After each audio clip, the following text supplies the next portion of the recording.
लेकिन हम इसे अपने घर का रोशनदान कहते हैं, अपने घर का रोशनदान कहते हैं। परम आदरणीय मुख्य अतिथि, प्रधानाचार्य, सम्मानित शिक्षकों, प्रिय मित्रों एवं दूर दराज से आए हुए आगंतुक सज्जनों को सुप्रभात। मैं रानी कुमारी कक्षा 10वीं से राष्ट्र प्रेम और राष्ट्र निर्माण पर अपने विचार व्यक्त करना चाहूंगी। आजादी का असली मकसद वही समझ सकता है जिसने कभी गुलामी की हो। हम सौभाग्यशाली है कि हमने स्वतंत्र भारत में जन्म लिया।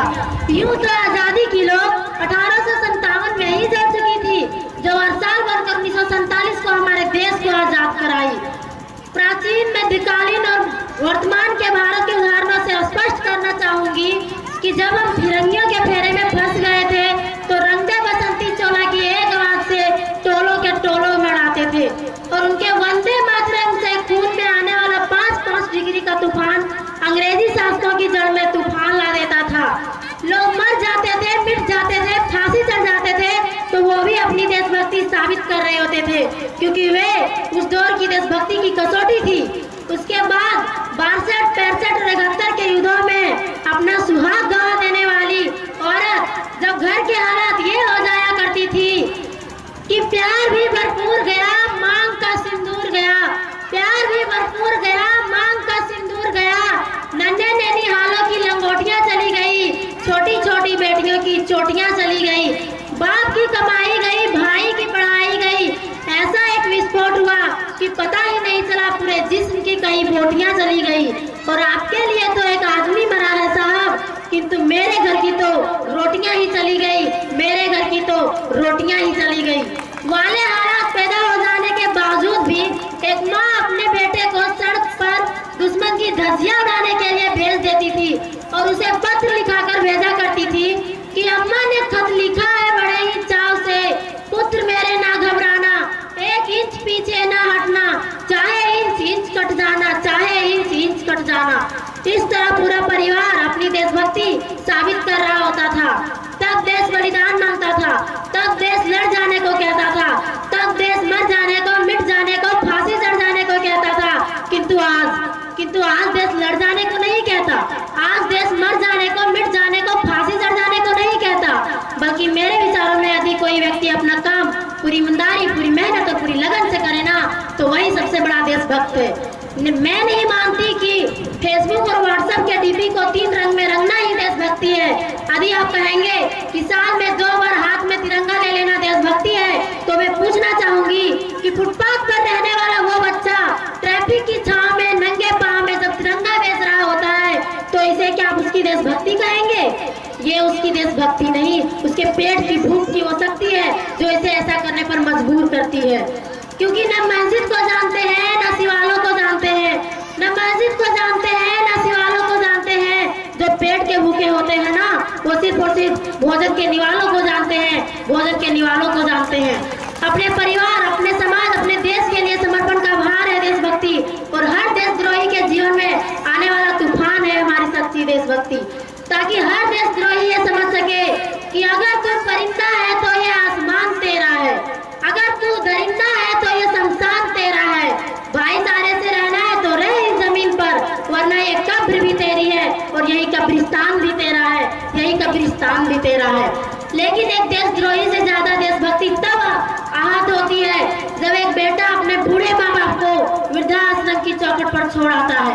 करा उठती है देशभक्ति जब मुसीबत में फंसे लोगों की जान बचाने से ज्यादा हम सेल्फी लेकर अपनी लाइफ को आगे बढ़ाने में लगे रहते हैं। आज के इस दौर में वो हुआ जिनके ऊपर जिम्मेदारी थी अपने समाज, अपने राष्ट्र, अपने देश की आशाओं को बांधे रखने की, वही हुआ 4x4 इंच की छोटी सी स्क्रीन पर अपने कोमल अंगुलियों के घर्षण मात्र से अपने भावनाओं की इमोजी भेज रहा है।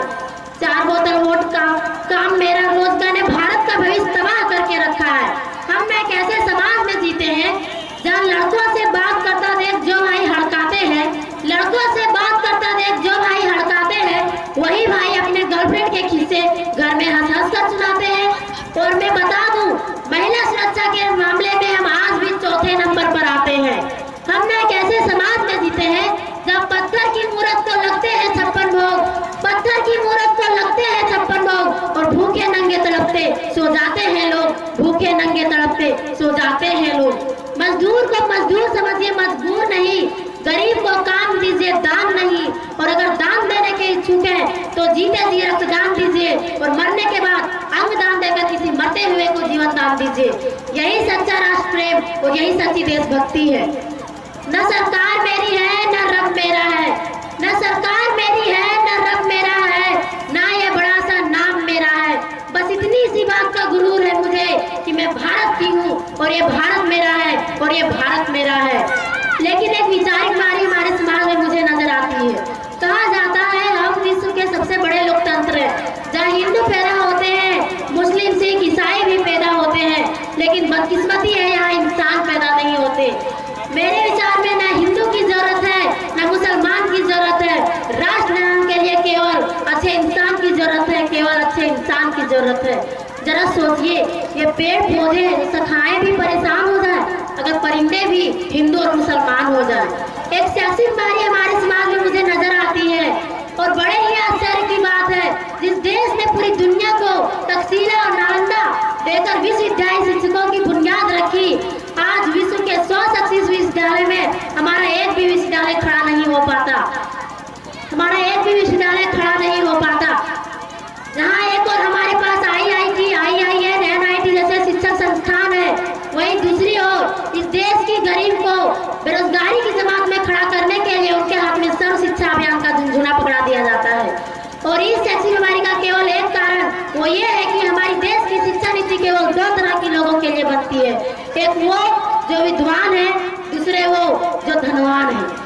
इसी तरह की कई गजब की बीमारियां हैं और इन बीमारियों की जो जड़ है ना, वो हमारा अंधविश्वास।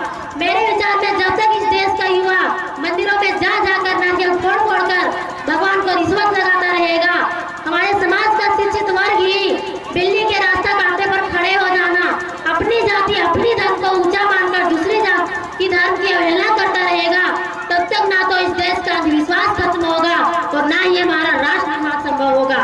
हमारी संस्कृति, हमारी सभ्यता को दुनिया ने शीश नवाया है, तो क्यों हमने आस्था के नाम पर अंधविश्वास फैलाया है। मेरे विचार में महाराष्ट्र निर्माण तब संभव होगा तभी देश में महिला की पूजा नहीं, उसकी इज्जत की जाएगी। राष्ट्र निर्माण तब संभव होगा जब हम जाति का निरक्षण नहीं बल्कि समाधि शक्तिकरण पर बात करेंगे। राष्ट्र निर्माण तब संभव होगा जब स्वच्छता अभियान में केवल सरकार नहीं बल्कि सड़क पर चलने वाला हर एक नागरिक हाथ बटाएगा, स्वच्छ भारत को दिल से अपनाएगा। और हमारा राष्ट्र निर्माण तब तक संभव नहीं होगा जब तक एक नागरिक नैतिक रूप से सदीव, शारीरिक रूप से भ्रष्ट, मानसिक रूप से दिवालिया, धार्मिक रूप से अंधा, राजनीतिक रूप से गंदा, स्वैच्छिक मान मूल्यों के आंकड़ों में चिन्ह शिल्प पेपन्न में अखंड भारत को खंड खंड करता रहेगा, तब तक हमारा राष्ट्र निर्माण संभव नहीं होगा। बड़ी बड़ी बातें नहीं, छोटी छोटी कोशिशें करनी होगी, क्योंकि ठोकर हमें पहाड़ों से नहीं पत्थरों से लगा करती है। I being Indian, I being a student, I being a simple daughter of this motherland and proud and Indian। और मैं सैल्यूट करना चाहूंगी सरहद पर दिन रात हमारी रक्षा के लिए खड़े हर उस जवान को, इस देश की पुलिस प्रशासन को और किसान को और उन सभी को जो अपना काम पूरी मेहनत, पूरी लगन और पूरी ईमानदारी से करते हैं, जिसके बिना राष्ट्र निर्माण की कल्पना करना असंभव सा लगता है। आज इस मंच पर पूरी जिम्मेदारी के साथ मैं भारत की बेटी ये कहती हूँ कि हमारा राष्ट्र निर्माण तब संभव होगा जब मैं, आप, हम सब मिलकर प्रयास करेंगे, क्योंकि हमारी देश की जिम्मेदारी नहीं हमें आगे ले जाने की, बल्कि हमारी जिम्मेदारी है अपने देश को आगे ले जाने की, अपने राष्ट्र को आगे ले जाने की, अपने वतन को आगे ले जाने की। अंत में मैं इतना ही कहूंगी कि मेरा देश महान था, महान है, महान रहेगा। मेरा देश महान था, महान है, महान रहेगा। होगा हौसला सबके दिलों में बुलंद तो एक दिन पाकिस्तान भी जय हिंद कहेगा। पाकिस्तान ही क्यों, सारा जहान जय हिंद कहेगा, क्योंकि सारे जहां से अच्छा हिंदुस्तान हमारा, सारे जहां से अच्छा हिंदुस्तान हमारा। हम बुलबुले ये गुलिस्तान हमारा, ये गुलिस्तान हमारा। जय हिंद, जय भारत। धन्यवाद, बहुत बहुत तालियां हो जाए, जोरदार तालियां हो जाए। गजब का परफॉर्मेंस रहा इस बच्ची के द्वारा, एक जगह मिस्टेक ना, और इतनी आत्मविश्वास के साथ बोलती है ये बच्ची रानी कुमारी, बहुत खूब। हमने पहले भी बोला, अभी भी मैं बोलना चाहूंगा कि हमें तब अपने आप पे फख्र महसूस होता है जो हमारे बच्चे कुछ बेहतर कर जाते हैं। मैंने कुछ क्षण पहले भी बताया था कि हम वैसे भी बच्चे को प्रोत्साहित करने वाले हैं, सम्मानित करने वाले हैं जिन्होंने इस वर्ष यानी 2022 की परीक्षा, मैट्रिक की परीक्षा में अव्वल किया है। उन सभी बच्चों को, हमारे यहाँ से कुल 17 बच्चे थे मैट्रिक के एग्जाम के लिए इस वर्ष। उन 17 बच्चों में सबों के सबों ने फर्स्ट डिवीजन से पास किया और हाईएस्ट नंबर के साथ जो हमारा स्टूडेंट हाईएस्ट रहा वो 90% में था। बाकी ज़्यादातर स्टूडेंट 82 से लेके 90 के बीच में सभी रहे। मैं इस बात को आगे रखूंगा, बट फिलहाल हमारे बीच